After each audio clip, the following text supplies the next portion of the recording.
Hey everybody, welcome to Jacob's Quest, and today, Friday, after a couple of beers, Jordan Maison decided to drop some news. Some pretty exciting news, actually, about the Obi-Wan Show. So we're going to actually go ahead and read this entire article that he's written up on the Cinelinks website. And here we go. Confirmation from multiple sources have come in with some interesting details on who's playing who in the upcoming Kenobi series on Disney+. And we're gonna go ahead and he talks about how, he had one source on this for a while, but then today he got another source to corroborate some of the reports that he's been hearing about this. Okay, so here's what it says. Let me get this out of the way. I don't intend to post anything regarding the show's story/plot. I've always veered away from scoops like that over the years and don't intend to change that now. With that in mind, here's a smidgen of information here that kind of deals with the plot, so if you want to avoid everything, you might want to turn around. Okay, so here we go. So let's get right to this part. Last year, when casting was really just getting underway for the show, the Illuminati reported that it looked like they were going to start casting for both a young Luke and Leia. I remember hearing about those young Luke reports. I can tell you that Leia is a part of the Kenobi in a big way. In fact, from what I've heard, the stuff dealing with Leia is pretty much the impetus for the whole show, and what gets Obi-Wan into another adventure. Now, when he says that, he's not, obviously, like he said, he's not delving into the plot, but what that tells me is that something happens with Leia, and that's actually what gets Obi-Wan off of Tatooine. And now that's really a big part of it, is because a lot of fans have been wondering, like, why would Obi-Wan ever leave? His entire mission is to protect Luke. But I mean, yeah, like if Leia were to get, like, oh, Leia's been kidnapped as a child, it's like, okay, well, Luke's doing fine, no one's bothering Luke, no one knows about Luke, but Leia's just been kidnapped. Yeah, I can imagine Obi-Wan would leave Tatooine and go after Leia, right? Like, try to rescue her, because who else is gonna do it? Is Yoda gonna do it?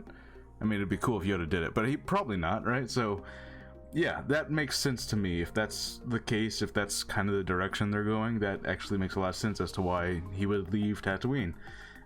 Even better, I can tell you that Vivian Laia Blair, Bird Box, We Can Be Heroes, has been cast in the role. Now, I have not actually seen either of those movies or shows or whatever, but there you go. I guess this girl here is going to be the young Leia, which they should be about 10-ish years old, so there you go. As for other roles, I've heard that we'll be seeing a few characters who initially appeared in Star Wars Rebels. With the show itself set about 9 to 10 years before the events of that show, it makes sense that we'll be seeing plenty of these characters pop up, which brings me about to actor Sung Kang. Now, this is an actor that was actually officially confirmed to be in the show. King was part of the official casting announcements for the show, though no details on who he was playing were given. From what I've heard, Sung Kang is playing one of the Inquisitors, those evil dark side tasked with hunting down the remaining Jedi. In fact, during an interview today, Kang made mention of seeing Vader on set and referenced being put into a Star Wars costume. Both of my sources seemed pretty confident when they said that Kang was playing none other than the fifth brother who appeared in Rebels. In fact, let's because I feel like we need to do this now. I don't know what the fifth brother looked like. Let's see, fifth brother Rebels. Let's go ahead and see who this was. Okay, this guy, okay. So he's playing this guy, I guess. That's pretty interesting.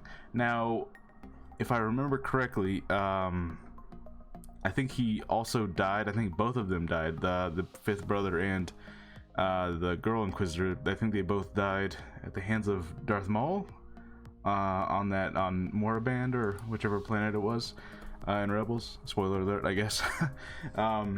Anyway, so that's pretty interesting. As others have heard reported, there seems to be quite a few Inquisitors, including another we've seen before in the series. So that's, maybe that is the girl Inquisitor I was just talking about, or maybe it will be really cool as if we see the early days of the one that shows up in Jedi Fallen Order. That would be pretty cool. Kind of tie all of that together. And yes, there will be plenty of Clone Wars flashbacks that feature a certain apprentice. From the sounds of it, Kenobi is really bridging the gap between the two eras and using stuff we've seen from the anime shows to do it as well. Okay, so that's also really interesting. Plenty of Clone Wars flashbacks featuring a certain apprentice. I'm assuming he means Ahsoka, or does he mean Obi-Wan's apprentice, Anakin? Both, I imagine. I imagine that both of them are going to be in there, so we'll probably get a younger Ahsoka and Anakin in the Clone Wars armor. So that's pretty cool. So basically a lot of stuff that we've heard like little whispers about kind of confirmed. Some stuff that we've never heard about, like this Inquisitor specifically being in the show. That's pretty neat. And yeah, it hits spring 2022. Well, hold on. There are some neat things coming in the series, and it sounds like it's still on track to land in spring 22, probably before even Andor hits. Okay, yeah, so spring 2022. So yeah, that's pretty neat. We are getting a young Leia, and we've already heard whispers of the young Luke. We're getting that specific Inquisitor, and yeah, probably another Inquisitor. Now, you know, it could be really either of the ones that we saw in Jedi Fallen Order, or the other one that we saw in Rebels, this girl here. So yeah, that's pretty awesome.